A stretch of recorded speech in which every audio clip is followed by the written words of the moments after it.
আসসালামু আলাইকুম সবাইকে নুসরাত মিনি কিচেনে। আজকে আমি আপনাদের সাথে ডিমের আরেকটি নতুন রেসিপি শেয়ার করব, যেটা খেতে অনেক মজার। আশা করি আমার আজকের রেসিপিটি আপনাদের অনেক ভালো লাগবে। তাহলে চলুন শুরু করা যাক। প্রথমে চুলায় একটি হাঁড়ি দিয়ে পরিমাণ মতো সয়াবিন তেল দিয়ে 1 চিমটি লবণ আর 1 চিমটি হলুদ দিয়ে একটু নেড়ে তারপরে আগে থেকে ডিম সেদ্ধ করে রেখেছিলাম, সেটাকে আমি মাঝখান থেকে 2 ভাগ করে কেটে নিয়েছি। এখন এটাকে ভেজে নিব। আর চুলার জালটা আমি কমিয়ে দিয়েছি। ডিমগুলো আপনারা চাইলে আস্তেও রাখতে পারেন। এখানে আমি 2টো ডিম নিয়েছি, আপনারা মানুষ অনুযায়ী নিতে পারেন। আজকে বাসায় কেউ ছিল না, তাই আমি এখানে 2টো ডিম নিয়েছি। এখন এই ডিমটাকে আমি মিডিয়াম আঁচে হালকা করে ভেজে নিব, লালচে করে। একটা সাইড হালকা ভাজা হয়ে গেলে উল্টে আমি অপর সাইডটাও লালচে করে ভেজে নিব। অপর সাইডটা ভাজা হয়ে গেলে এখন আমি একটা পাত্রে তুলে নিচ্ছি ডিমগুলি তুলে নিয়ে এখানে আমি দিয়ে দিচ্ছি মাঝারি সাইজের 3টা পেঁয়াজ কুচি আর কয়েকটা কাঁচামরিচ ফালি। এগুলিকে আমি একটু নরম করে ভেজে নিব। ভেজে নেওয়ার পরে তারপরে আমি এখানে দিয়ে দিব 1 চামচ রসুন বাটা, 1/2 চামচ আদা বাটা আর 1/2 চামচ জিরা বাটা।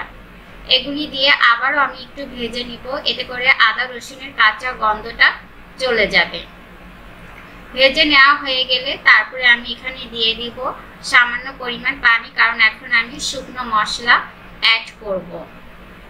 পানিটা দিয়ে দিচ্ছি আমি 1 চামচ হলুদের গুঁড়া, 1/2 চামচ মরিচের গুঁড়া, 1/2 চামচ ধনিয়ার গুঁড়া আর পরিমাণ মতো লবণ।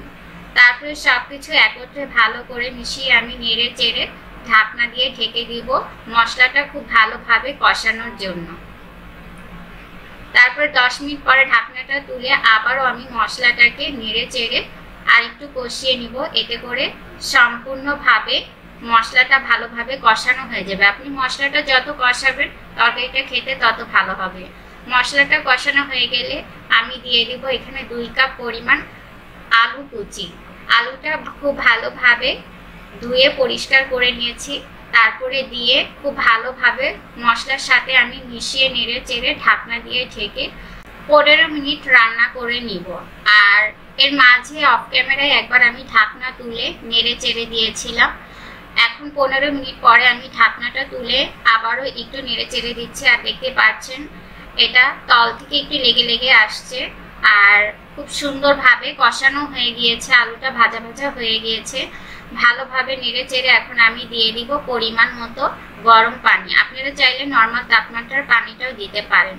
পানিটা দিয়ে আবারও আমি ভালো করে একটু মিশিয়ে তারপরে ঢাকনা দিয়ে ঢেকে রান্না করব যতক্ষণ আলুটা সেদ্ধ না হয়।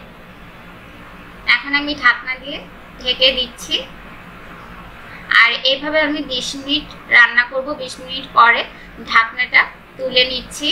আমার আলুটা সেদ্ধ হয়ে গিয়েছে।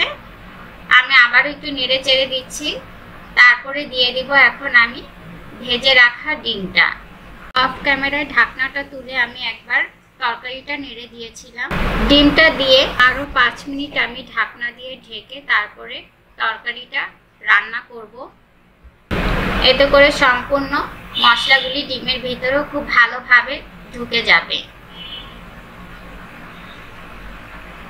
এবার 5 মিনিট পর আমি ঢাকনাটা আবারও তুলে নিচ্ছি আর ঝোলটা আমি মাখাই রাখবো, দেখতেই পাচ্ছেন।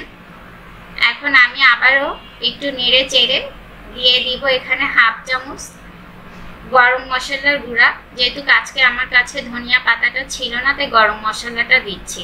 গরম মশলাটা দিয়ে তারপরে আবারও আমি 1 মিনিটের জন্য এটাকে রান্না করে নিব।